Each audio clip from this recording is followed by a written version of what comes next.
Oh. There's something about the Eclipsed Sun of Castle Sol that just doesn't really add up. Inside the Church of Eclipse of Castle Sol, a spirit can be seen praying. It asks the frigid Sun of Sol to surrender itself to the eclipse and grants life to the soulless bones. Yet, just what is this frigid Sun of Sol? In front of the altar of this church, there is a burnt corpse from which we can acquire the Eclipse Hotel, the storied sword and treasure of Castle Sol. The shape of the sword is fashioned after an eclipsed sun drained of color, and its description also mentions a vivid sighting of an eclipsed sun, specifically one that was seen in Sol. Therefore, would this eclipsed sun mentioned here be the frigid Sun of Sol? And is Sol here referring to Castle Sol? Well, apparently, no. You see, while Castle Sol had attempted to trigger an eclipse for a specific reason, the eclipse did not really happen for them. As according to another spirit, the sun has not been swallowed, their prayers were lacking, and that Miquella's comrade remained soulless. Judging by the dialogues, the eclipsed sun apparently did not occur. However, as we have mentioned, the Eclipse Hotel clearly describes a vivid sighting of an eclipsed sun drained of color. Therefore, the important question to ask is, just when did this eclipsed sun drained of color happen? And if it did not happen for Castle Sol, then is the soul mentioned in the description really Castle Sol? Quite a pickle, isn't it? Yet, a new item from the DLC might just be able to give us a hint.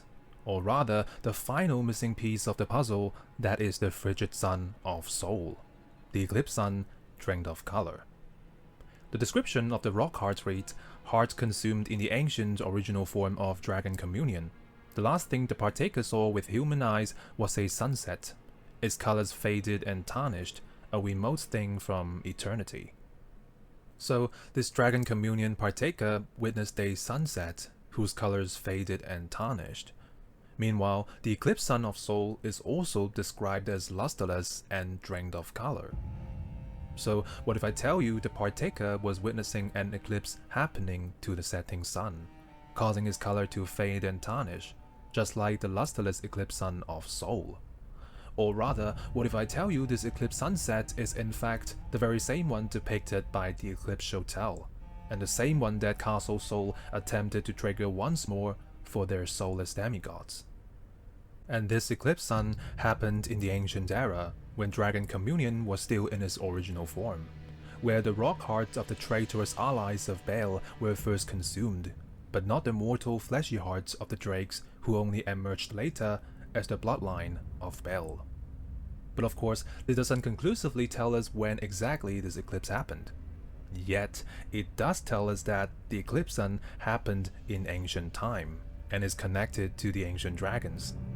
And this would not be the only instance that hints at the son of the ancient dragons. Indeed, in the prehistoric era when there was no Earth Tree, the ancient dragons, with Placidusax as Elden Lord, also ruled the lands between under the Elden Ring. And they had a sun that was an equivalent to our Earth Tree, a golden sun that should have been eternal until an eclipse of catastrophic consequences was treacherously created, leading to the collapse of their Elden Ring cycle. A both-thesis statement it is, but I promise you, as we slowly unravel all the relevant or seemingly irrelevant mysteries, the stars will gradually align. In this video, we will be deep diving into the Elden Ring cycle of the ancient dragons, and I will paint you a picture so clear that we will be able to unravel the mystery of the Sun Realm, the lusterless eclipsed Sun of Sol, the full picture of the high treason committed by the Nox, the origin of the Duskborn, the Wandering Mausoleums, and those who live in death, the secret and treasonous motive of the god that was fled, and finally, the identity of the cadaver shown in the trailer. By the end of this video, you will see the uncanny parallels between the collapse of the last cycle and the collapse of our own, almost as if history is repeating itself. But for us to see this picture, we must first talk about the son of the ancient dragons. And the first clue to this revelation also lies in Castle Sol, a place that is, for a reason we will soon know, closely associated with the eclipsed sun. a stronghold occupied by specters of banished knights and exiled soldiers led by Commander Nile. Interestingly, at the rooftop of Castle Sol guarded by Commander Nile, there is this mosaic whose pattern resembles the sun. And as you all may have already known, the word Sol in his name also means sun in Latin. So Castle Sol is essentially the castle of the sun. With this being the case, of course there would be a mosaic depicting the sun in the castle of the sun. Yet, this mosaic, you see, is not really exclusive to Castle Sol, and can also be seen on the two bridges leading to Bastille's Sanctum, and therefore, naturally, in Farum Azula as well. This mosaic can actually be quite ambiguous in what it's depicting, had we first found it in Farum Azula, among its various other mosaics and reliefs. But knowing its presence in Castle Sol and the implied significance, we can therefore safely assume that it is indeed a mosaic of the sun. Yet, this would not be the only thing that depicts the sun in Farum Azula. You see, strangely, Farum Azula has a presence of those who live in death, and the presence of Deathroot's growth, and some of the skeletal beastmen can be seen holding a shield that also depicts the sun, or rather, a city crowned by the sun. Sunrealm Shield, Shield of Honor depicting a city crowned by the sun. It has seen better days. Much like the wear upon the shield, the seat of the sun is long faded away. So, the skeletal beastmen of this ancient royal city of the ancient dragons hold the Sunrealm Shield, whose description mentions a city crowned by the sun, and a seat of the sun as well. Meanwhile, the shield is called Sunrealm Shield, which implies the existence of a sun realm. So, the question to ask here is, just what or where is this sun realm? Other than the beastmen of Farum Azula, the Sunrealm Shields are also held by skeletal knights, found in some of the gravesites.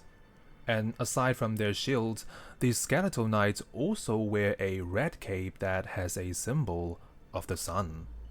What's even more interesting is that the gravesites of these skeletal knights scatter across multiple regions of the lands between, such as Limgrave, Caelid, Mountaintops of the Giants, and even Altus Plateau. So, what do all these imply? Well, it is no mere coincidence that the Sunrealm Shields held by the skeletal beastmen of Farum Azula are also held by the skeletal knights, whose gravesites are in most regions of the lands between, especially when we consider that the ancient dragons once ruled the lands between in the prehistoric era. Indeed, the lands between was once called the Sun Realm in the last Elden Ring cycle of the ancient dragons, and that is why even in the realm of shadow of the Hornsands, there are also skeletal beastmen that hold the Sunrealm Shield, which is only natural as the Sun Realm of the prehistoric era most definitely predates the civilization of the Hornsands. And no, the Hornsands do not belong to the era of the Sun Realm.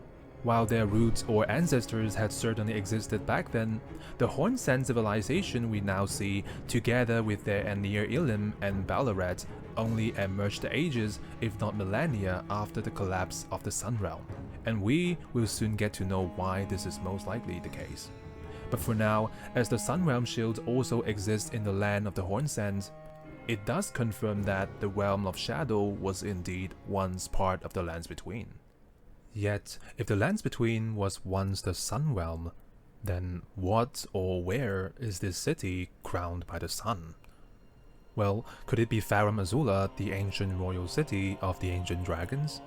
After all, the seat of the Elden Lord himself is at the center of the city, which would make Farum Azula metaphorically fit the phrase crowned by the sun. And this city does have an obscured sun that would, strangely, never set. Judging by its position, one can say it's just a few hours away from sunset, almost as if the sun is being prevented from setting, to avoid the coming of sunset and more. Well, we'll get back to this shortly, but for now, you see, for unknown reason, the ancient royal city has been slowly crumbling since time immemorial, and ruins of the city have fallen from the sky. But strangely, instead of falling into the sea below, a lot of its runes are also present in places far away from Farum Azula, such as Limgrave, Caelid, Whipping Peninsula, and Liurnia of the Lakes. So how did all the runes of Farum Azula come to scatter so far from where the city is? Well, the answer most likely is that they are not the runes of Farum Azula. Instead, these runes were originally cities and temples that floated above the regions they have now fallen into. Indeed, Farum Azula is not the only sky city of the ancient dragons. Before the collapse of their cycle, there were once other sky cities and temples above the various regions we have mentioned, and more importantly, they were temples and sanctuaries that once bathed in the rays of the golden sun, and were capable of shining light themselves. Around these fallen runes, two types of stone fragments can be found. They are rune fragments and sanctuary stones, with sanctuary stones being the rarer ones of the two. And interestingly, both stones have the property of light to them.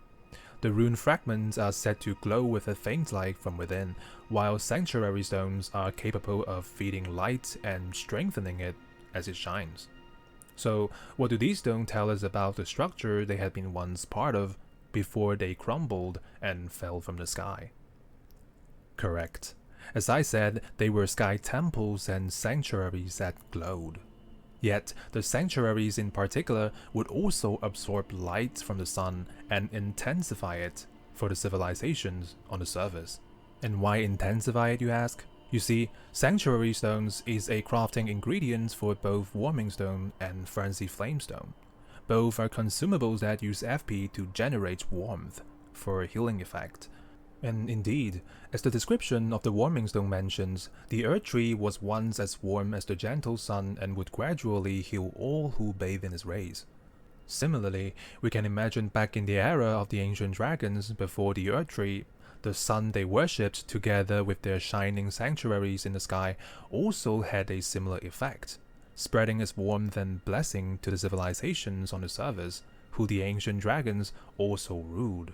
But you see, coincidentally, we have one ancient civilization that, for some reason, has an aversion to light. The civilization that is the Nox of the Eternal City.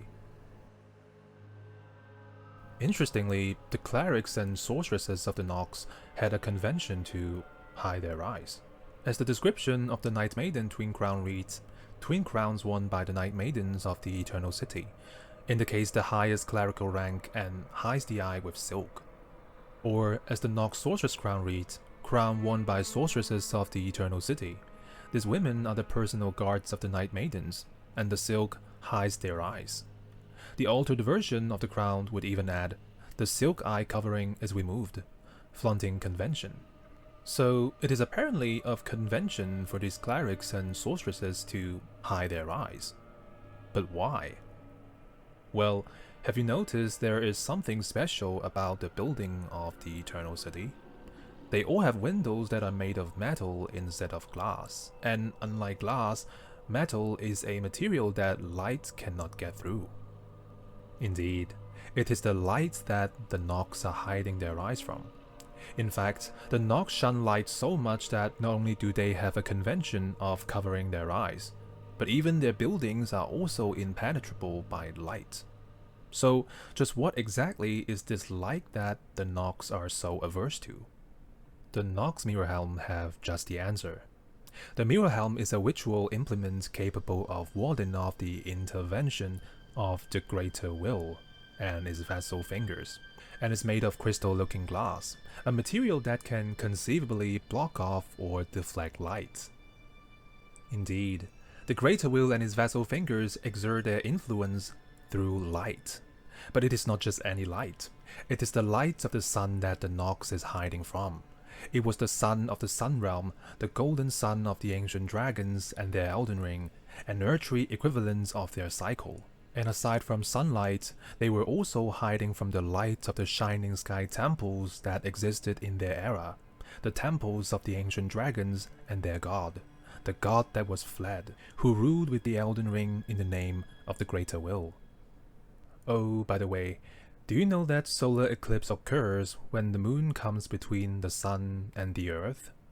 And when the sun is completely blocked by the moon, it is called a total solar eclipse, where the sun is entirely covered with only a glowing white halo appearing around the darkened moon, which looks just like the eclipsed sun drained of color of Sol, the symbol of the Wandering Mausoleum.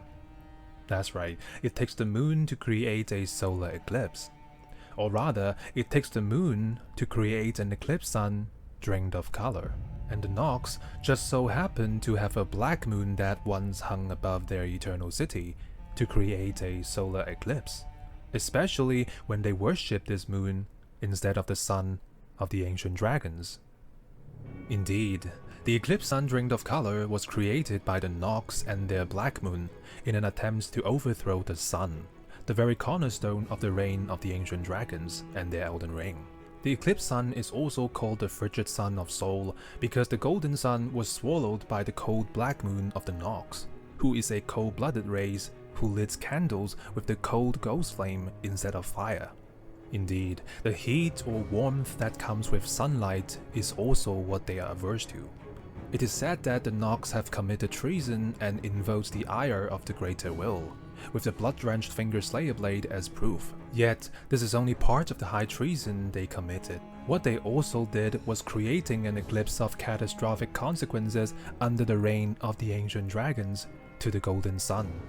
In other words, they sabotaged and attempted to overthrow the reign that was in the name of the Greater Will. And this eclipsed sun drained of color had two catastrophic effects to the Sun Realm and its Elden Ring order. Yet, to know what these effects are, we must first solve a conundrum of Farum Azula. The conundrum that is the presence of Deathroot growth. Deathroot, according to its item description, is a source that gives rise to those who live in death. And therefore, the presence of Deathroot growth in Farum Azula is likely the explanation behind the existence of skeletal beastmen. The real question, however, is how is Deathroot growth possible in Farum Azula in the first place? According to Deathroot's description, the stolen Rune of Death enabled the first death of a demigod. Later, the Rune of Death spread across the lands between through the underground roots of the Great Tree, sprouting in the form of a Deathroot. In other words, Deathroots are the manifestation of the Rune of Death, and the reason they take the form of roots is because they were spread through roots of the Great Tree, causing them to also sprout in the form of roots. But you see, Farum Azula is a city in the sky that is not connected to any Great Tree.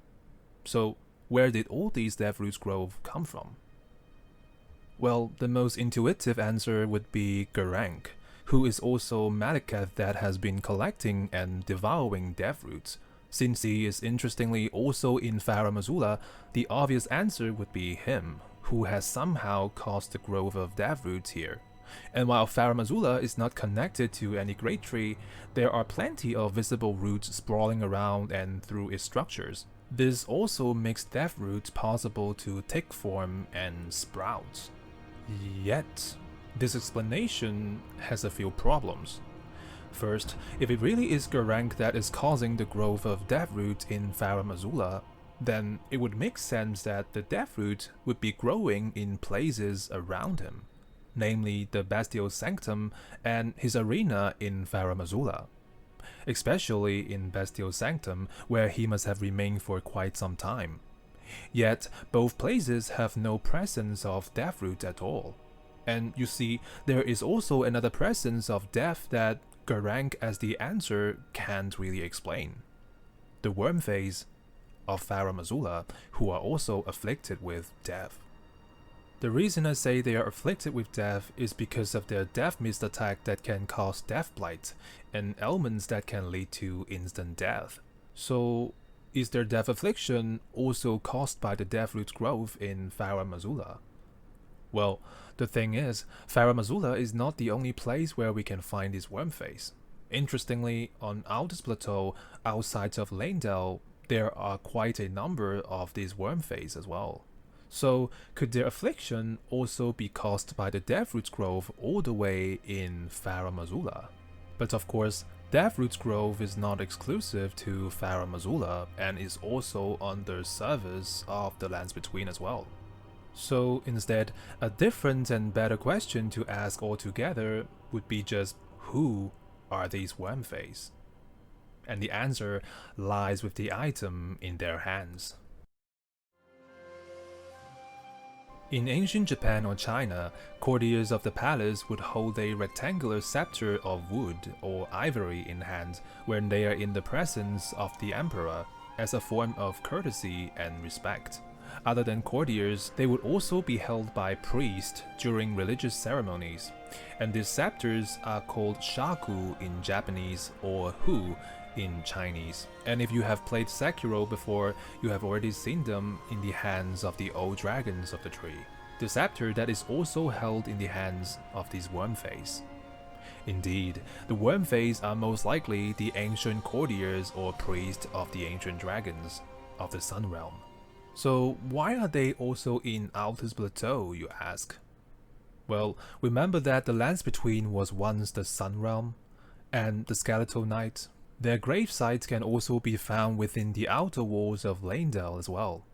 In fact, the Altus bloom is a golden tinged flower from a succulent plant that blooms on the Altus Plateau, and is said to be a funeral flower in an era long past, before the Earth Tree grew. Indeed, in an era long past that is of the prehistoric era, before the Earth Tree grew, the Altus Plateau was already blessed with gold. The same gold of the ancient dragons who naturally also ruled Altus Plateau as their domain.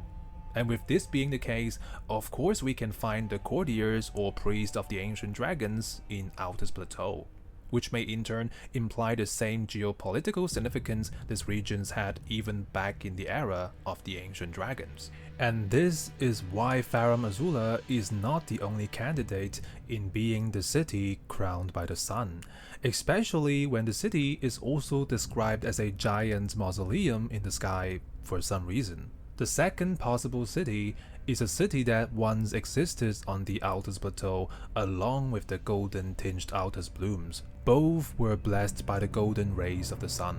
The city of an ancient civilization that has long been banished underground. The city that Leyndell now sits on top of. The nameless eternal city of the Nox.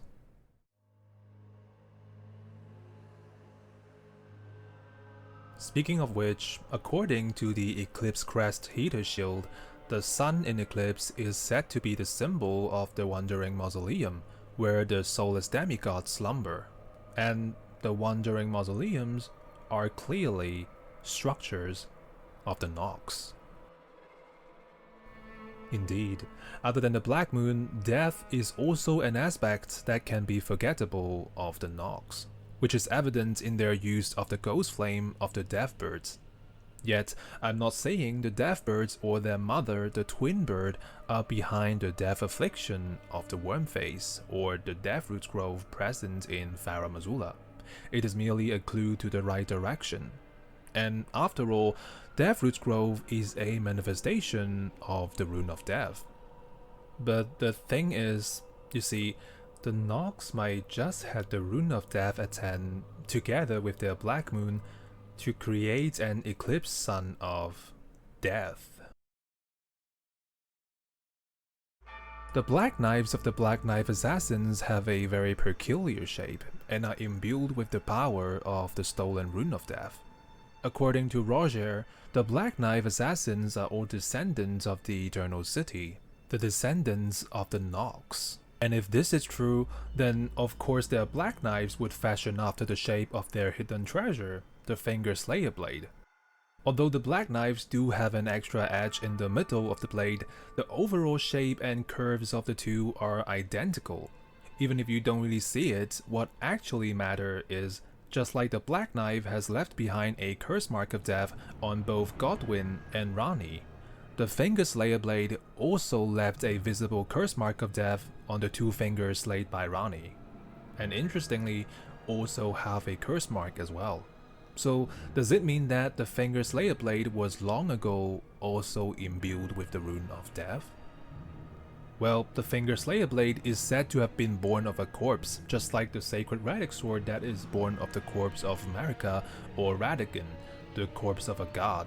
Although we don't know if it is also the corpse of a god in the case of the Fingerslayer blade, the blade is said to be able to harm the Greater Will and its vessels. While the parts on harming the Greater Will could be an exaggeration, yet the Fingerslayer blade is indeed an item that Ranni specifically searched for and needed to slay her two fingers.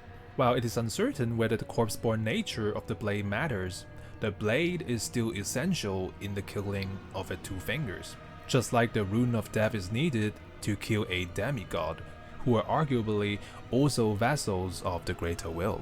So what do all these really imply? Now, both daggers trace their origin to the Nox. Both have the same specific shape and the same special property to harm vassals of the Greater Will. And most importantly, both leave on its victims half a cursemark of death. With these parallels established, the Fingerslayer blade is most likely, at the very least, also imbued with the Rune of Death. And we will get to why it also left half a cursemark in a bit. But this brings us back to the original topic that the Nox might just have the Rune of Death at hand to create an Eclipsed Sun of Death. You see, it's apparent by now that the Eclipse shall tell whether in its appearance or item description is a depiction of the eclipse that occurred to the son of the ancient dragons. Meanwhile, its weapon skill is called Death Flare, with a description that reads, "Set the lustreless sun ablaze with the Prince of Death's flame, inflicting the death element upon foes." So, what if I tell you the weapon skill itself is also a depiction of the eclipse, specifically the death flare it unleashed upon the land and its order? After all, the Eclipsed Sun drained of color is said to have inspired a dreadful awe.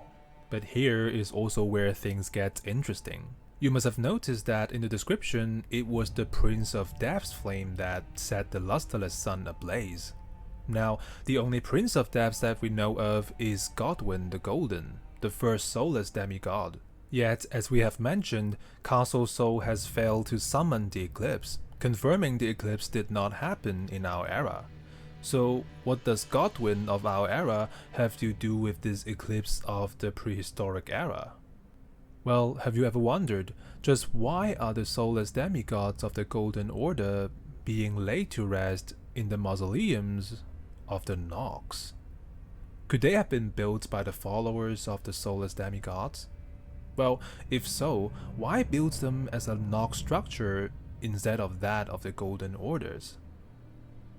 Yeah, no, they couldn't have been built by the followers, nor could they have been built in our era. Instead, these mausoleums were built by the Nox themselves in the prehistoric era. And it gets even more puzzling when you consider that the Nox have just the right tools for the unique situations of our soulless demigods who were killed in soul but not flesh. Almost as if they were created back then in the ancient era for the exact same purpose. Indeed, just like how the downfall of our cycle was begun with the release and spreading of the Rune of Death and the killing of demigods, the downfall of the last cycle also started in the same fashion. The use of the Fingerslayer blade, the killing of demigods, and an Eclipsed Sun that spread death. Remember the parallels between the Black Knives and the Fingerslayer blade? So what if I tell you the Prince of Death's flame is not of Godwyn, but of another Prince of Death from the last Elden Ring cycle, a golden Prince of the Sun Realm, a direct offspring of the Dragon Lord and the god that was fled. Now, we will continue on this when we get to the god that was fled, and I promise you by then it will all make sense. But for now, you see, the parallels don't just stop here. Because other than the spreading of the Rune of Death in the Order and the Realm, the eclipse also tarnished the sun. But isn't this obvious by now, you ask? Well, indeed, but the thing is, the tarnishing of the sun itself also had a catastrophic consequence on the Sun Realm. Because it was no mere color, but instead the gold of the sun that was drained of and tarnished by the eclipse. And in fact, the golden sun was not the only thing that was tarnished. The smithing stones of the prehistoric era also lost their color. Somber smithing stones are used to strengthen special armaments with unique characteristics that cannot be strengthened with the color smithing stones. This tells us that somber smithing stones somehow have some special or even superior qualities to them compared to their colored counterparts. Yet somehow they are all drained of colors. By the way, have you ever wondered why there are 10 tiers of somber stones when the colored ones only have 9? You see, the description of the somber stones and the colored ones actually correspond at different tiers. The first 2 tiers of both somber and colored stones are shards. The third and the fourth of both are hard stones, while the 7th and 8th are stones both found in polar region. And finally, the last tiers of both are scales of the ancient dragon lord Placidusax. However, there's an extra tiers of somber stone that the colored ones can really correspond to. The 9th tier, an ancient smithing stone that is drained of color. And have you noticed I did not mention the 5th and the 6th tier? Well, because they don't really correspond to each other. The colored stones of these 2 tiers only have a tinge of gold, while the somber ones are exactly gold smithing stones. Indeed, the somber stones are more special or superior to the colored ones because of their antiquity. They are stones from the prehistoric era blessed by the golden rays of the sun under the Elden Ring, with 2 tiers of them developed into or covered with gold. But when the golden sun of the ancient dragons was literally drained of color and tarnished by the eclipse of the Nox, these smithing stones were also drained of color. In other words, drained of its blessing of gold and became somber smithing stones. And yes, the eclipse caused the sun to fade and tarnish in colors, much like the eyes of the Tarnished, who have been stripped of the grace of gold. As I said, the sun was an earthly equivalent to the sun realm. Under the Elden Ring, the golden sun ray, together with the shining temples in the sky, no doubt showered the land and its beings with grace and blessing. And this is why the eclipse was so catastrophic to the sun realm. As for them, it was not the eyes of the warriors that was tarnished, but the golden sun that is essentially our Earth Tree. However, this is where things get a little bit more complicated but also interesting. You see, if the eclipse really drained the realm of its grace of gold, how come the ancient dragons still have gold on their bodies? Specifically on the underside of their wings. Meanwhile, the grace of gold is arguably still present in their eyes as well. Well, a possible explanation is a matter of exposure to this eclipsed sun. As in Farum Azula, some vegetations, but not all, are also drained of colors. In Farum Azula, there are some vegetations that, while don't seem to be withering, strangely do not have any colors. They are most concentrated in a floating structure next to an area with plenty of wilted trees. Meanwhile, the floating structure also has the presence of deathroot growth.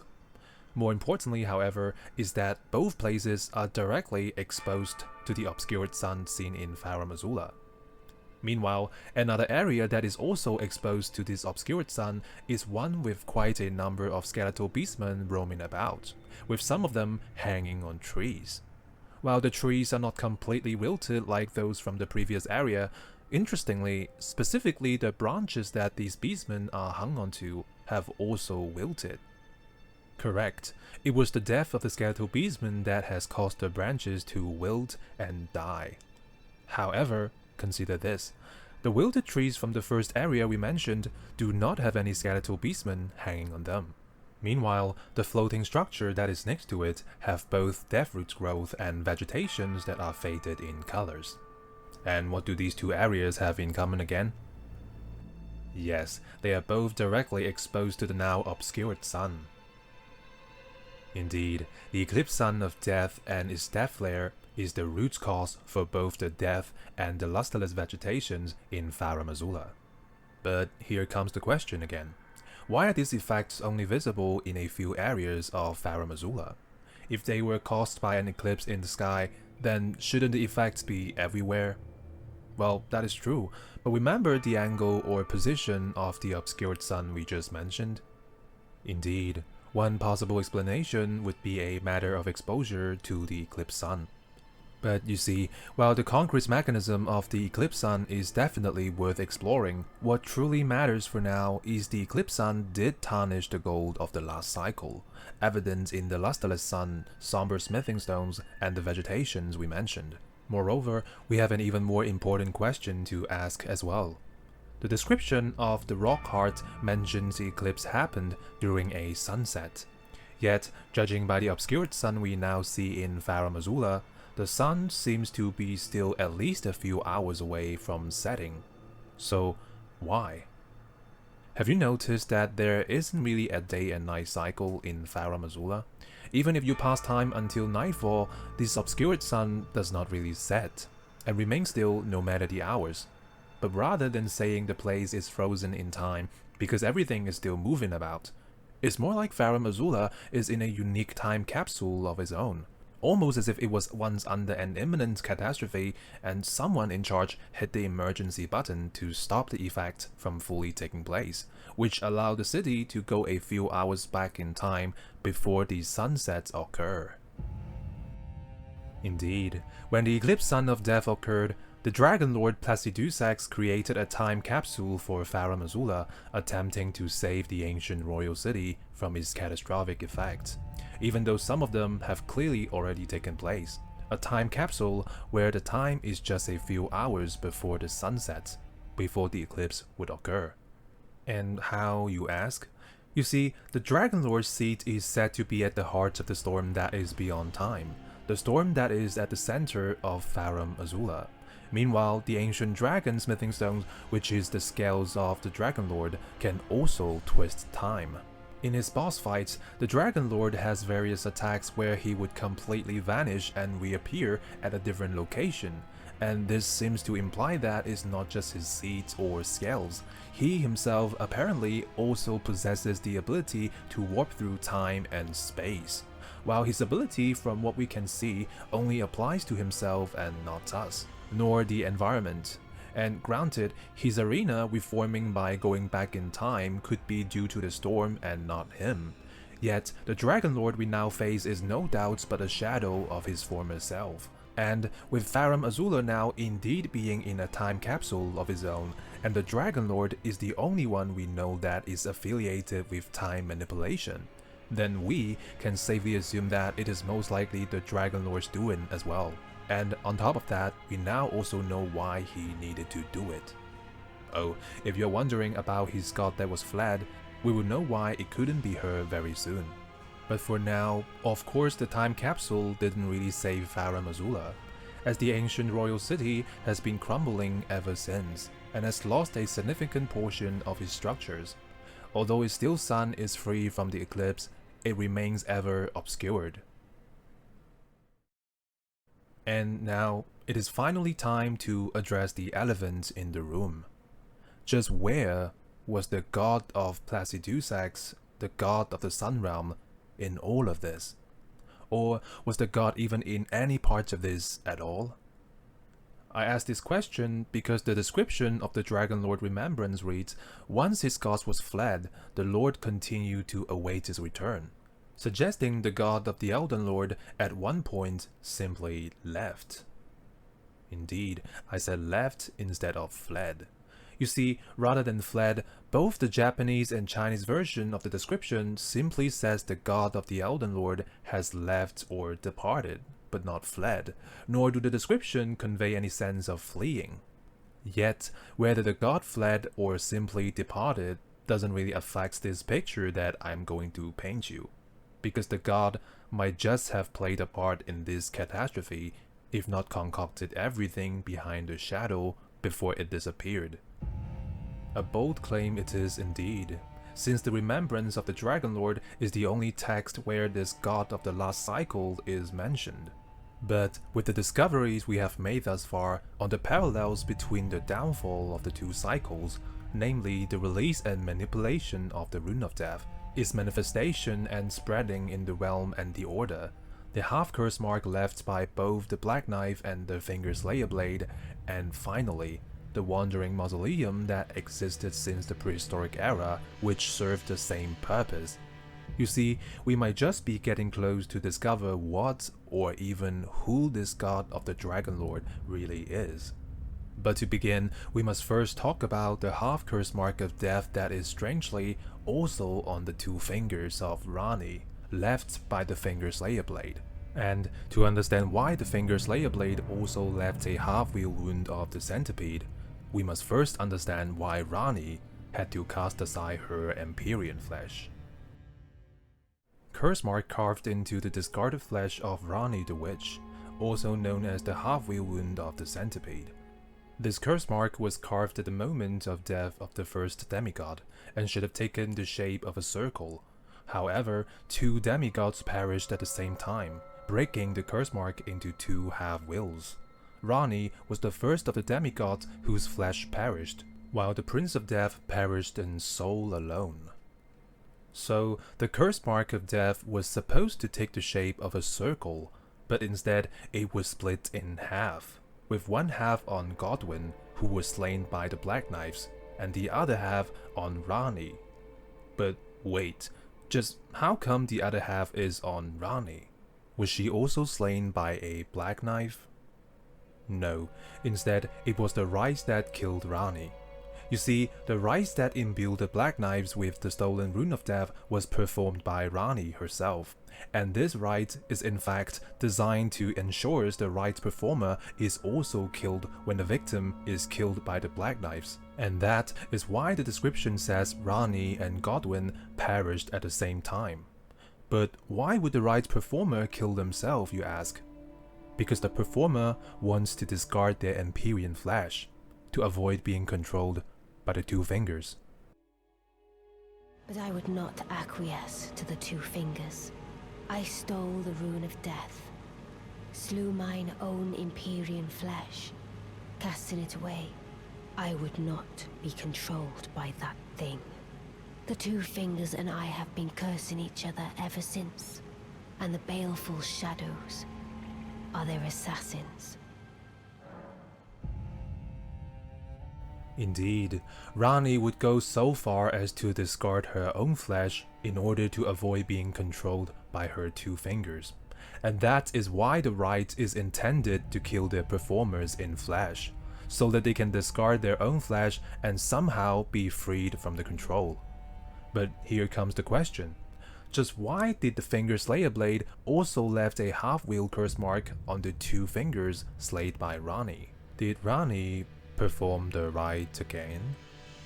Well, it is possible, since when we found Ranni next to her dead two fingers, she is as usual in her doll form, and the Rite is supposed to kill the performer in flesh alone, so that they can discard their flesh. But a doll is no flesh, meaning it can't really be killed in flesh. However, the answer is actually simpler than that. You see, the soul-killing effect imbued by the Rite is apparently non-exhaustible. And what makes me think so, you ask? Well, because other than Godwyn, there are many other soulless demigods whose names we don't know, who are now resting in the Wandering Mausoleums. Since they are called soulless demigods, they have also perished in soul alone. And of course, that doesn't mean that the Rite was repeatedly performed for the each slaying of the soulless demigods. No, once performed, the soul-killing effect, as I said, remains constant and ensures the victim they kill only perish in soul. Hence, the many soulless demigods whose names we don't know. So no, Ranni did not perform the Rite again on the Fingerslayer blade, as she simply does not need to. Instead, the Fingerslayer blade has undergone the rites long ago in the prehistoric era by also an Empyrean, and for the exact same purpose, to cast away her Empyrean flesh so that they may welcome the reign of the Black Moon, to begin the Age of Stars. Indeed, the Empyreans in the last Elden Ring cycle are also Nox themselves. and naturally, their god is also a Nox. Now, hear me out. As we have mentioned a lot earlier, the Black Knife Assassins are scions of the Eternal City. And according to the description of the Black Knifehood, they are rumored to be Numen, who had ties with Marika herself. Meanwhile, the Numen's rune says that the Numen are said to have come from outside the lands between, and are in fact of the same stock as Queen Marika herself. In other words, Marika are also Numen, just like the Black Knife Assassins, and that is why they had close ties. And if the Black Knife Assassins, who are Numen, are also the scions of the Eternal City, then what does that make of Marika? Indeed, Marika most likely is also a scion, a descendant of the Eternal City, a descendant of the Nox. Yet, hasn't the DLC told us that Marika came from the shaman village from the land of the Hornsent? Indeed, but that is because she and everyone in her village are the survivors of this ancient cataclysm that we are uncovering, or at least their descendants. Of course, as we have mentioned, the last Elden Ring cycle that is of the prehistoric era far predates the civilization of the Hornsent. While their roots and ancestors, again, certainly existed then, the civilization of the Hornsent we now see, together with their Ballarets and Anir Illim, only emerged ages, if not millennia, after the collapse of the Sun Realm. Indeed, the span of history of the lands between stretches over an astonishingly long period of time. And it is most likely due to the witnessing or the knowledge of this collapse that Marika knows exactly how to bring about the collapse of ours. After all, Numen are long-lived but seldom born. But don't worry, we will get to this eventually. And for now, let us get back to the topic at hand and consider this. Let us speak of the past a while. I was once an Empyrean, of the demigods. Only I, Nicola, and Melania could claim that title.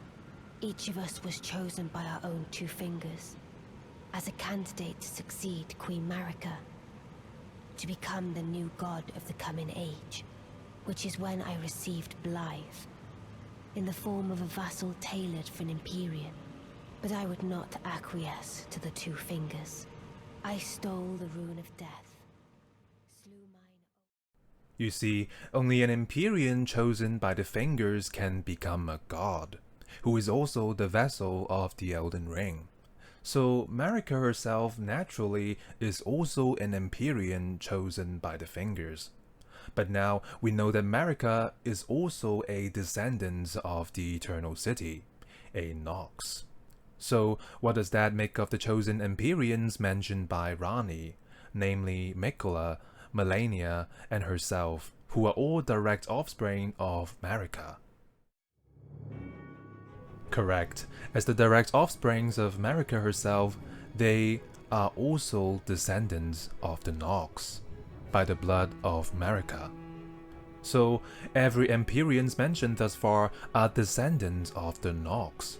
With this being the case, back in the last cycle, when the Nox were still vassals of the Sun Realm, of the ancient dragons and their Elden Ring, what does that make of their Empyreans and even their god? Indeed, the Empyreans and even the god of the Dragon Lord, the very vessel of the Elden Ring, were most likely also Nox themselves.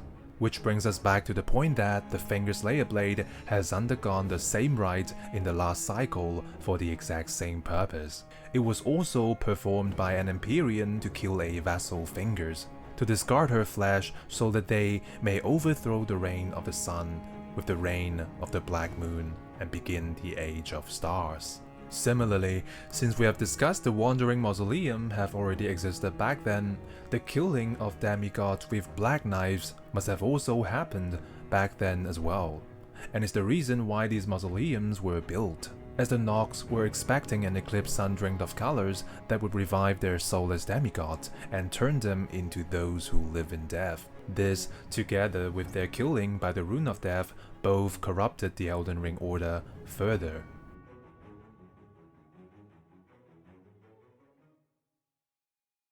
Now, let me ask you this. if the Nox committed high treason to overthrow the rule of the Elden Ring. Meanwhile, the god of the last cycle was most likely also a Nox, just like Marika, and is said to have departed or fled for unknown reason. How likely do you think that she was complicit in all this? By the way, you heard me right. I said she, maybe a few times now. You see, there is only one Empyrean we know of that we haven't mentioned, and this Empyrean also has the title of Queen. How coincidental. An Empyrean that is said to have once wielded the Rune of Death, just the thing the Nox needed. An Empyrean that also wields fire, which if you consider she was the god of the Sun Realm, a god of the Golden Sun, is a very fitting power. And, by the way, do you know that when a total solar eclipse occurs, the color of the sky would shift into a dark purple hue, as if twilight has come? But you see, the eclipse drained of colors, according to the description of the rock heart, happened during a sunset. But what the description doesn't mention is that, at that moment, twilight immediately came, due to the eclipse. And the word twilight, you see, has an archaic synonym that is gloam. Indeed, the gloomed-eyed queen was once the god of the Sun Realm, the god of the last cycle, the previous vessel of the Elden Ring. Of course, it is never officially stated that the gloomed-eyed queen was a Nox, or in any way related to the Eternal City. Simply claiming she was a Nox and even played a part in their treason would no doubt be too far a stretch.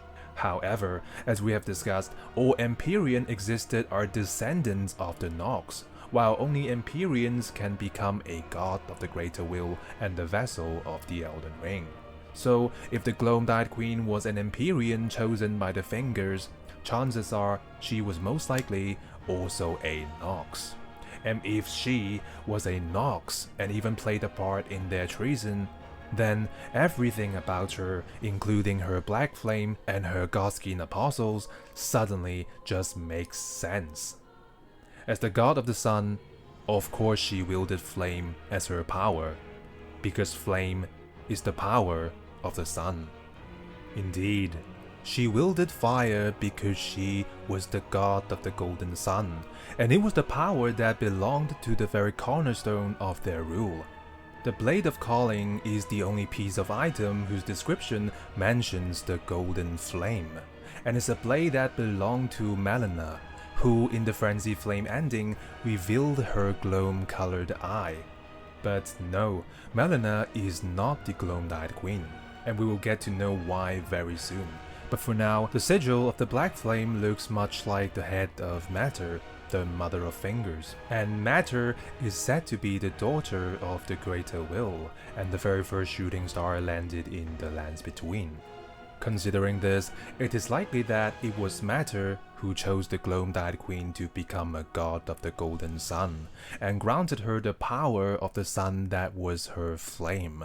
But you see, the black flame she wielded was not always black, and was in fact once golden.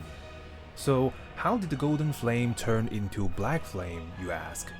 The gold of her flame was first tarnished together with the golden sun, but then it was transformed into red flame by her Rune of Death. Indeed, the black flame could once slay gods when the Rune of Death was still in possession of the gloom-eyed queen. But after she was defeated by Malekith with the rune sealed away, the true power of the flame was lost. But what the description doesn't mention is when the flame still had its true power, it was not black, but red, the true color of the flame imbued with the Rune of Death, the original color of the flame that killed gods. It has always made me wonder why the black flame would be described as weighty in the description of the black flame blade. But you see, another thing that is also described as weighty, or rather, leaden, is the full moon. But of course, Ranni's moon is not the black moon of the prehistoric era, which we will soon know why. But now we have uncovered that the black flame of the gloom-eyed queen was originally golden. Then the weightiness of her flame finally makes sense, because her golden flame was tarnished and drained of color, by the Eclipsed Sun, which was created by an ancient, weighty Leaden moon, the Black Moon. And by now, the mystery surrounding the Prince of Death's flame should be also resolved.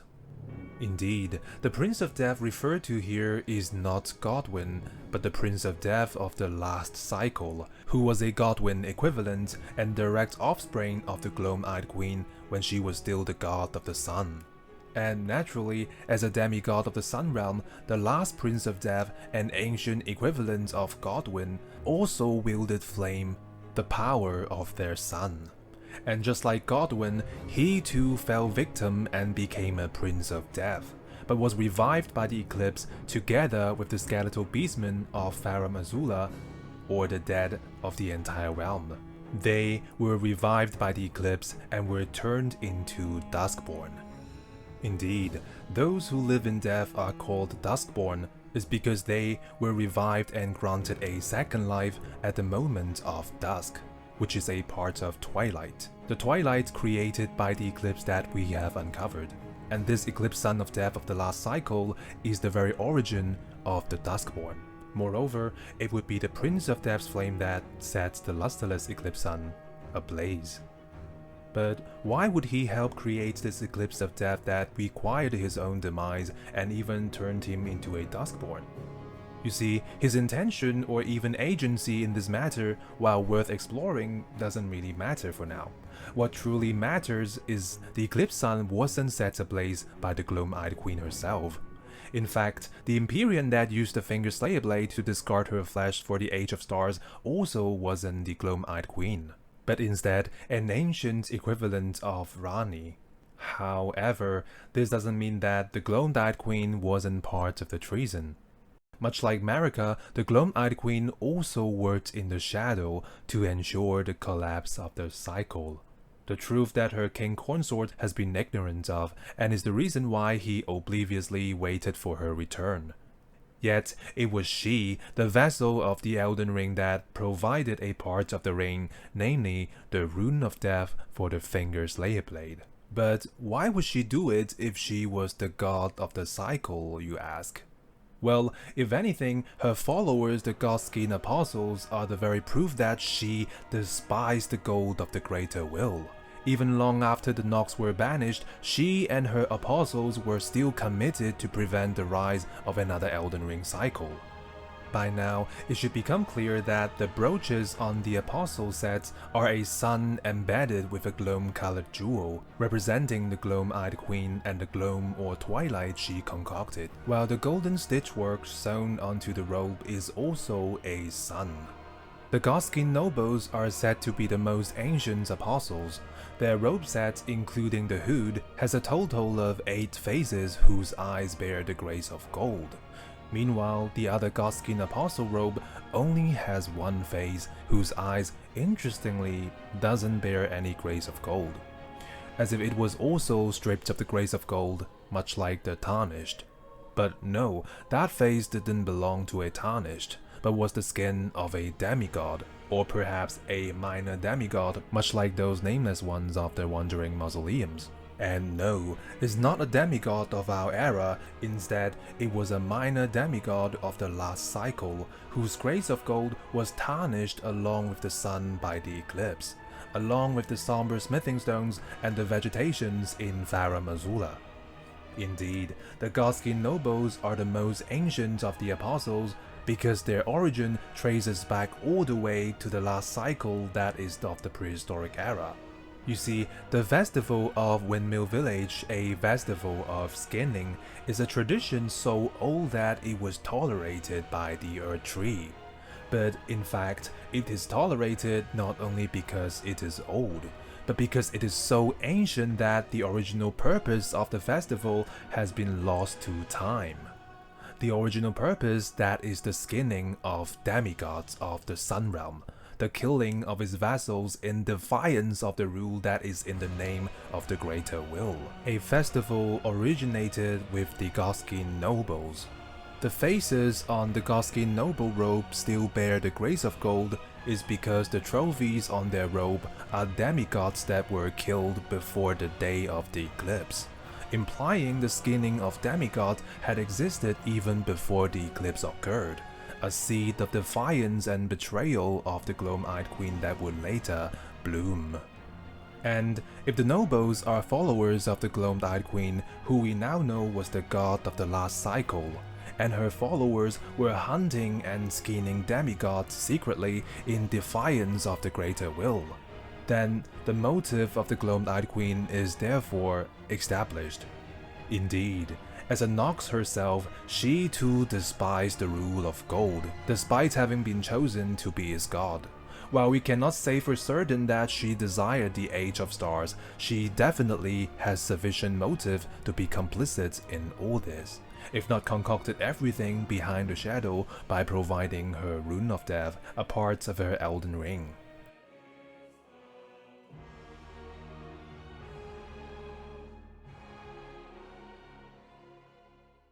And this brings up another elephant in the room. Just what did she do with the Elden Ring?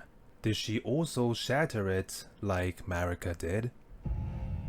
Now, before we dive into this, we must first understand how she was able to simply leave or flee away. As we have discussed earlier, the god of Placidusax at one point fled or left the cycle behind, the god that we have now identified as the Gloam-Eyed Queen. And now that we have discovered she was really involved in the treason of the Nox, the reason why she had to leave or get away also becomes apparent. Because you see, even though the Nox managed to create an eclipse of death with their Black Moon, their Age of Stars either did not remain for long, or perhaps didn't even begin at all. As what eventually followed was their banishment to the underground by different Astal who leveled their eternal cities with meteorites. But you see, whether the different Astal were truly sent by the Greater Will as a punishment is a topic that is worth a video of its own. So rather than diving into that right now, all we need to know is that while the eclipse of the Nox was a catastrophe to the Sun Realm and its order, the meteorites of the different Astal were in comparison almost an apocalypse to the lands between. The locations of the three eternal cities that are now underground are beneath Leyndell, Caelid, and Liurnia of the Lakes, and most likely they were also once located in these same regions before they were banished to the underground, and these cities must have been way bigger in scale than they currently are. In the north of the lands between, the consecrated snowfield, while does not have an eternal city underneath, strangely does have the presence of Astal inside one of its caves. Meanwhile, Ordina Liturgical Town is clearly a town of Nox heritage, where the most amount of Black Knight assassins, the Descendants of the Eternal City, can be found. Considering both, the civilization of the Nox might have once existed in the region before it was destroyed by Astal and became the barren snowfield we now see. Now, these three cities, together with Consecrated Snowfield, they cover well over half of the area of the lands between, and if they were leveled to the ground by the meteorites of different Astal, then it must have caused immense devastation to the lands between as well. Yet, there was even more. You see, the Nox also lost their Black Moon. The Memory Stones are said to be made with the very fragments of the Black Moon, the Black Moon that once hung above the Eternal City.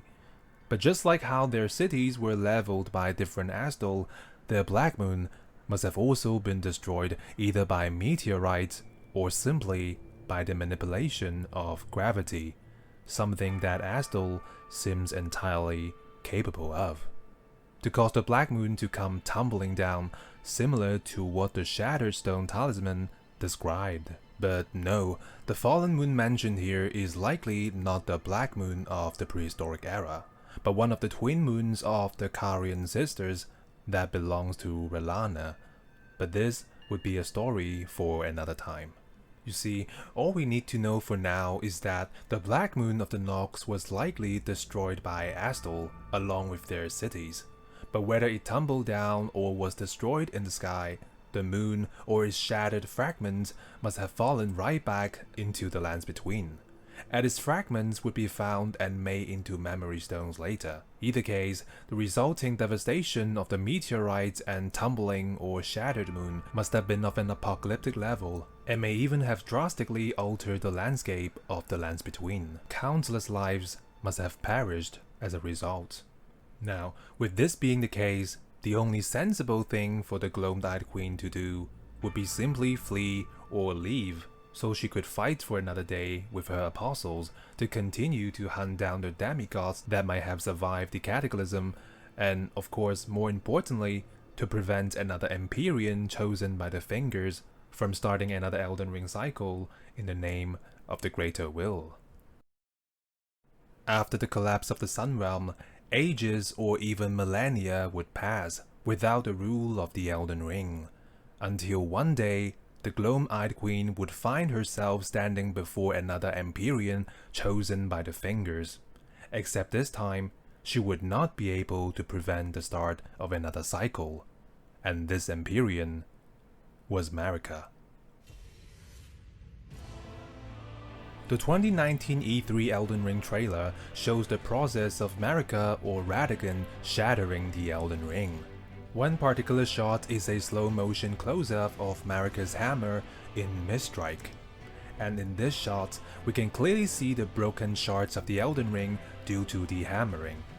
Yet, what we can also clearly see are the golden threads attached to the hammer, and these threads are most likely also fragments of the Elden Ring. Indeed, the golden threads we saw Marika retrieved in the trailer were also the remnants of the Elden Ring. The Elden Ring of the Sun Realm, the Elden Ring that was shattered by the Gloam-Eyed Queen. Even though the Nox were banished to the underground with their eternal cities leveled by different Astral, the Sun Realm and the cycle still inevitably collapsed, which is evident in the crumbling of Farum Azula, the abandoned Mother of Fingers, as well as the absence of his very god. And as we have discussed, the Gloam-Eyed Queen was likely complicit in his collapse, if not concocted everything in the shadow by providing her Rune of Death, a part of her Elden Ring. If she, the very god of the Sun Realm, desired its collapse, then what could better guarantee it than shattering the Elden Ring that she already possessed? Indeed, she too shattered the Elden Ring, likely immediately before or at the moment of the eclipse to maximize the damage and destruction to the Order. But even then, remnants of the ring, namely the golden threads, still remained inside her, while the Rune of Death, a part of the ring, was deliberately kept for the killing of future gods, so that she could prevent the coming of another Elden Ring cycle. With all this now laid bare before us, who then do you think the cadaver shown in the trailer belongs to? Indeed, it was the cadaver of the Gloam-Eyed Queen, who attempted to stop Marika from her ascension through the divine gateway of the Hornsent. But she was defeated by her shadow, Malekith, given to her by her two fingers the moment she was chosen. No, Marika initially did not have the Elden Ring for her ascension. In fact, while the legacy of gold is traceable, the ascension method of the Hornsent through the secret rite is something unique to their era and civilization, the divinity that is achieved through spirituality, which we will be deep diving into in my next video on the Hornsent. But for now, all we need to understand is that the ascension method of the Hornsent doesn't require the Elden Ring, nor does it have anything to do with the name of the Greater Will. Yet, it was indeed a method through which Marika could ascend to divinity, as guided by the two fingers. And this alone would be reason sufficient enough for the Gloam-Eyed Queen, who despised the rule of gold and was committed to prevent the rise of another cycle, to stand before Marika. Indeed, she never truly left the lands between, but simply did not return to her king consort. But now, let's ask a question. Was it part of the plan of the two fingers to lure out the Gloam-Eyed Queen, as they knew she still possessed the remnants of the Elden Ring, especially the Rune of Death? Well, this is possible, but what we can be certain, however, is Malekith somehow defeated her, and it worked right into the favor of Marika and the two fingers. Why, you ask? As now, not only was Marika able to acquire godhood, but she also possessed the gold of the Elden Ring to truly start another Elden Ring cycle.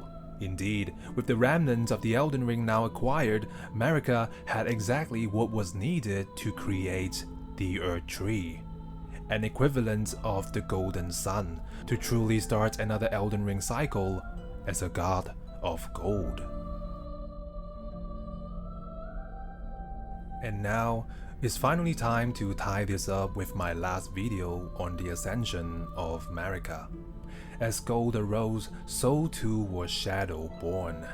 With the remnants of the Elden Ring held up on high on the Divine's Gateway, Marika not only achieved godhood, but also created the Earth Tree, the very cornerstone of her soon-to-come faith.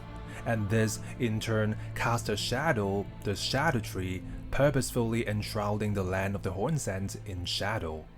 But now comes the question. Remember, we have uncovered from the 2019 trailer that the golden threads are the remnants of the Elden Ring. If Marika ascended with remnants, how did she come to possess a complete Elden Ring that we know of that she would later also shatter? The best explanation would be there are indeed two different Elden Rings of two different cycles. In my last video on Marika's ascension, I also suggested there exist two different Elden Rings, as Marika couldn't have ruled with the remnants of the ring. Some comments suggested that it is possible to modify the Elden Ring and change how it defines the world, which is implied by the different endings we can obtain through the different mending runes. While this is certainly true, it is important to point out that the modification by the mending runes are in every case as visually shown an addition to the existing Great Rune. Yet, what Marika retrieved in the trailer are broken threads of the last Elden Ring. So, even though the Elden Ring can be modified, it seems unlikely that the Elden Ring can be modified and transformed into threads, or even more unlikely for the threads to be modified or repaired back into a complete Elden Ring. In fact, the existence of two Elden Rings are strongly implied by the fact that the Glowed-Eyed Queen was able to simply leave or flee away, without facing consequences. As after Marika shattered the Elden Ring, she was crucified and imprisoned inside the Earth Tree. And by whom, you ask? By the Elden Beast.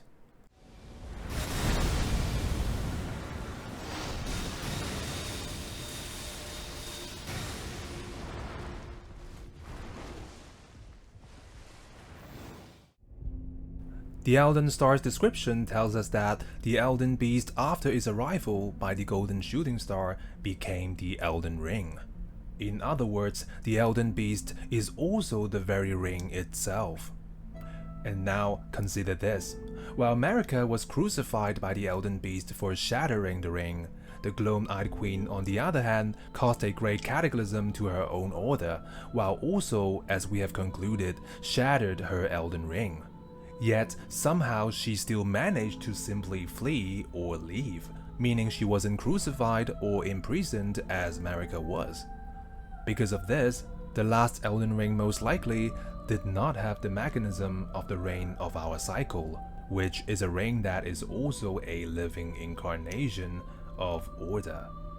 Simply put, the Glowed-Eyed Queen was able to get away because there wasn't an Elden Beast to punish her for shattering the ring. And this implies the ring she had was a different one and not ours. Moreover, our Elden Ring, which again is also the Elden Beast, arrived by a golden shooting star. Meanwhile, the Mother of Fingers, Matter, is said to be the very first shooting star that landed in the lands between. Under this parallel, Matter, who is also the daughter of the Greater Will, likely bore the first ring when she landed.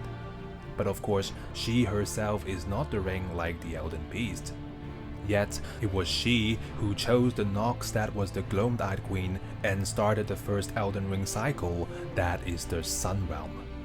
And since the Elden Star is an Earth Tree incantation and is said to be the most ancient of those that derive from the Earth Tree, this implies the arrival of the beast or ring is tied to the creation of the Earth Tree. It is possible that the Elden Star landed soon after the Erdtree was created by Marika, if not at the moment it was created.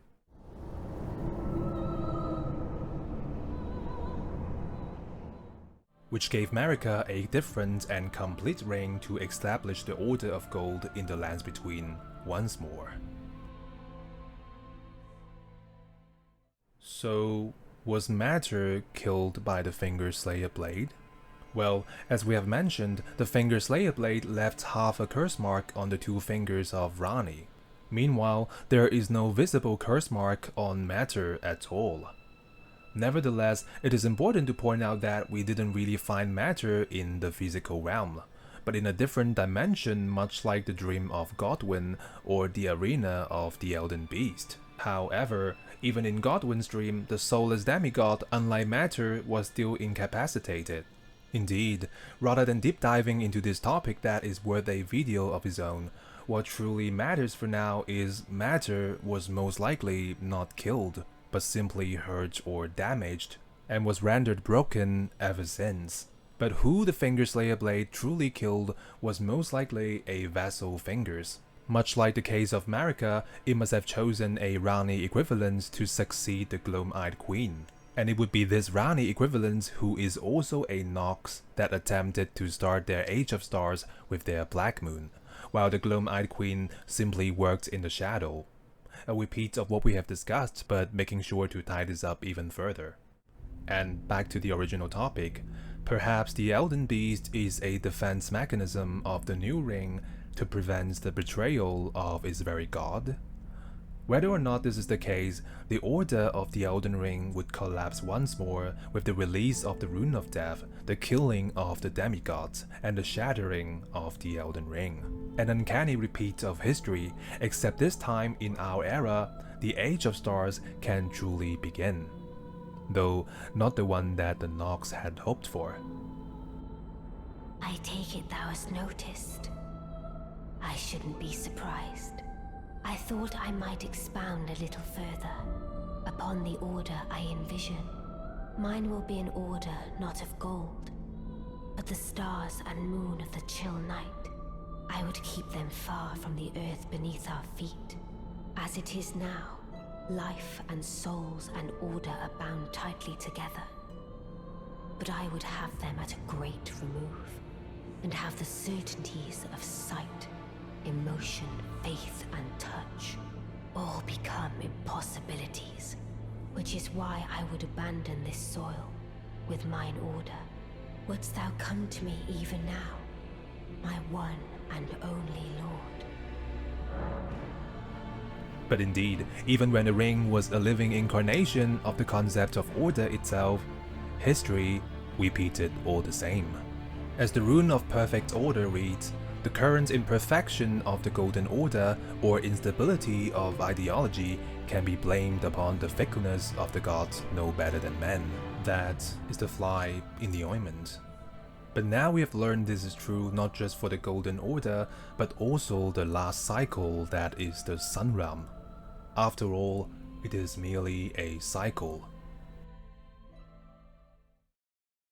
Now, let's finish by solving the mystery that we first started with, the mystery of Castle Sol and their origin. You see, it is interesting that the living beastmen of Farum Azula don't seem to be bothered by the Deathroot Grove even when they are in its vicinity. Similarly, the Wormface also strangely survived their death affliction, which would otherwise instantly kill us. Since they are all beings of the same cycle, perhaps they are all immortal beings, just like the ancient dragons. Speaking of immortal beings, it is said that Commander Niall, the aging veteran general of Sol, who leads the spectral banished knights and exiled soldiers of Castle Sol, cannot die, nor did he have anywhere to fade away, unlike the Siege of the Sun that did. Indeed, the Banished Knights and the exiled soldiers, together with their veteran generals such as Niall and O'Neill, are all immortal beings just like the Beastmen and Ancient Dragons, and they are immortal in the sense that they live eternal lives, which is why the aging Niall cannot die. But of course, just like the Ancient Dragons, the Beastmen and even the Wormface, they can be killed. And it is worth mentioning that they, to some degree, are able to withstand ailment status as well, such as the living beastman unbothered by the death roots growth, the Wormface surviving his own death affliction, Commander O'Neill of Caelid unaffected by scarlet rot, and finally, the exiled soldiers of Stormveil withstanding the death blight spreading in the castle. But how are the exiled soldiers relevant here, you ask? Well, both the exiled soldiers and the banished knights have the color deep red specified in the description of their armors, a symbolic color of sorts it seems, and the same color as the sun symbol cape of the skeletal knight. Meanwhile, the giant tombstones where the skeletal knights can be found near is also in Castle Morn, led by Edgar, who is in banished knight's armor. And at the moan grave of Castle Morn is a neonine misbegotten that would drop the grafted blade greatsword, the storied sword and treasure of Castle Morn, whose description mentions a lone surviving champion from a country now vanished, and this country was most likely a country of Sol. By now, it should be clear that the Sol mentioned in the Eclipse Hotel is not Castle Sol, as Castle Sol has failed in their attempt to summon the Eclipse once more. Sol is most likely the name of the Sun Realm, what the prehistoric lands between was once called. And indeed, the banished knights, exiled soldiers, and the veteran generals of Sol, they are all of the same stock. They were all remnants of the last cycle who were once followers of the ancient dragons and their golden sun. But with their golden sun tarnished and their cycle collapsed, so did they lose their home and country. But considering the ailment resistance of these eternal beings, the skeletal beastmen are therefore corpses that have been revived by the eclipse rather than corrupted when they were alive. And they were revived together with the soulless demigods of their cycle, a miracle that was witnessed by the veteran generals, banished knights, and exiled soldiers of Sol. Ages or even millennia later, as the demigods of gold were slain once more, the ancient Eclipse Sun and the resurrection they witnessed would inspire them to summon this Eclipse Sun for the soulless demigods of the Earth Tree, and strangely by the method of praying at that, which speaks to their desperation and the mystery of the Eclipse Sun all the more. But why are they serving the Golden Order now, you ask? Well, they had lost their Golden Sun and their home, the Sun Realm, long ago. But since they are eternal beings that live eternal lives, when the era of the Earth Tree began, when the gold of the Elden Ring would rule the realm once more, it is only natural that they would flock to his banner and follow Godfrey, the Lord of the Earth Tree. And that is why Stormveil is now home to the exiled soldiers and banished knights. Yet, when Godwyn the Golden and other nameless demigods of the Golden lineage were slain and became soulless demigods, some of them naturally followed their lieges in death and became specters. Yet, unlike the Mausoleum Knights and soldiers, they do not need to sever their heads, a self-inflicted curse by invoking the death birds that ties their spirits to the land. In other words, a method to prevent the returning to the Earth Tree, so that they can continue to serve their soulless demigods in death until their revival. Yet, this doesn't concern the beings of Sol, the beings of last cycle, as they are not beings of the Earth Tree era. To them, there is no need for this self-inflicted curse. Led by Commander Niall, the followers of the Golden Lineage have found or come to occupy Castle Sol, and have been praying for the Eclipse Sun to occur again for the soulless demigods who they must have faithfully served throughout the era of the Earth Tree. But much like Placidusax, they are oblivious to the true design of the Eclipse Sun. It was neither a disaster by misfortune, nor was it a miracle that granted their prehistoric demigods a second life.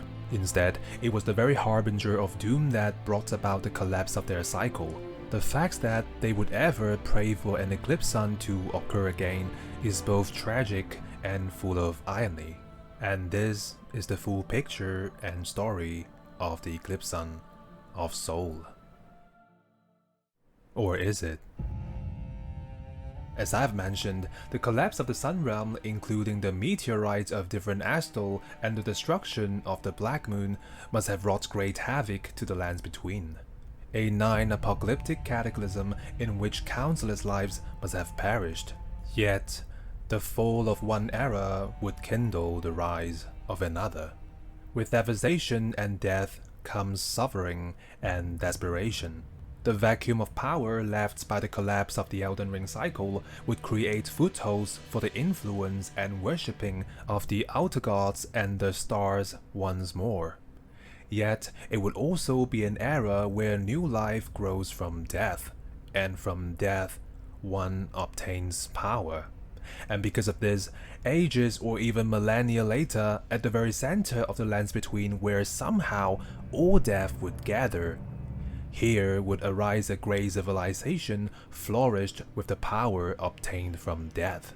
The power that is the spirituality of the Hornsent, the power of the Crucible. Indeed, in the next video, we will be deep diving into the mystery surrounding the civilization of the Hornsent, as well as their Crucible, together with the rise of the Outer Gods' influence and the worshipping after the collapse of the Sun Realm. And you see, the Giants are no doubt one of the most ancient species of the lands between, who most definitely has also existed and played their part in the Sun Realm of the prehistoric era. And it would be no coincidence that they would come to worship the Fell God, whose nature is so close to the sun itself, which we will hopefully also be addressing in the next video. And finally, I mentioned that Marika is most likely also a descendant of the Eternal City, a Nox herself. This implies that the Shamans, a unique group of people under the civilization of the Hornsent, are also descendants of the Nox, the survivors of the collapse.